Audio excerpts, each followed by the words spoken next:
Viewers আসসালামু আলাইকুম। Bangla view online টেলিভিশনের ইংরেজি ভাষা শিক্ষা বিষয়ক অনুষ্ঠান FM ইনস্টিটিউট 5 মিনিট ইংলিশে আমি খালেদ চৌধুরী আপনাদের সবাইকে স্বাগত জানাচ্ছি।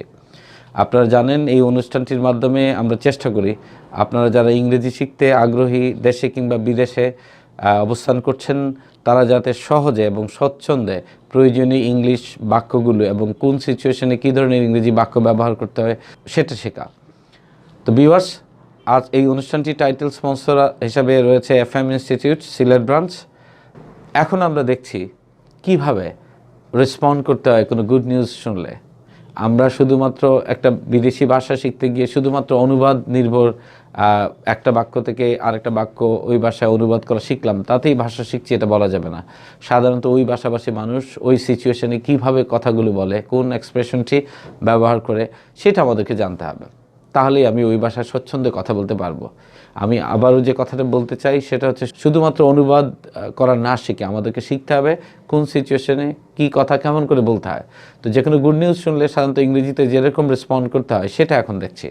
আমরা একজনকে বলতে পারি কোনো গুড নিউজ, মনে করেন একজন পাস করেছে, A+ পেয়েছে, আমরা বলতে পারি কংগ্রেচুলেশনস। ভালো খবর শুনলে বললাম কংগ্রেচুলেশনস, অথবা বলতে পারি দ্যাটস গ্রেট, দ্যাটস গ্রেট, অথবা কি চমৎকার, হাউ ওয়ান্ডারফুল। কি বলতে পারি? How wonderful. অথবা আমরা বলতে পারি ভালো কোনো কিছু খবর শুনলে আমরা বলতে পারি ঔসাম, ঔসাম মানে খুবই সুন্দর। অথবা বলতে পারেন যে তোমার এটা শুনে আমার খুবই ভালো লাগছে, বা আমি আসলে খুব খুশি তোমার উপরে। I am so happy for you, I am so happy for you. তো ভিউয়ার্স, এবার আমরা দেখি গুড নিউজের এগেনস্টে ব্যাড নিউজ শুনলে আসলে কিভাবে এক্সপ্রেশন দিতে হয়। আমরা সাধারণত ব্যাড নিউজ শুনলে বলতে পারি ও নাও, ও নাও, অথবা বলতে পারি দ্যাটস টেরিবল, দ্যাটস টেরিবল।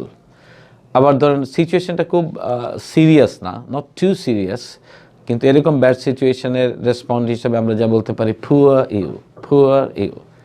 অথবা আমরা বলতে পারি I am so sorry to hear that, I am so sorry to hear that.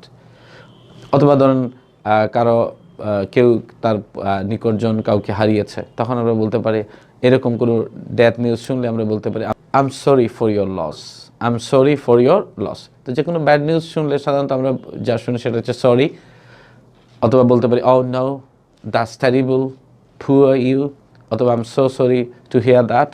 কারো নিকটজন কেউ মারা গেছে, এরকম ব্যাড নিউজ শুনলে আমরা বলতে পারবো, তাকে বলতে পারবো I am sorry for your loss. তো ভিউয়ার্স, এই ছিল আমাদের আজকের পর্ব। আগামী পর্বে আবারও দেখা হবে। সেই পর্যন্ত সবাই সুস্থ থাকুন, ভালো থাকুন। আল্লাহ হাফেজ।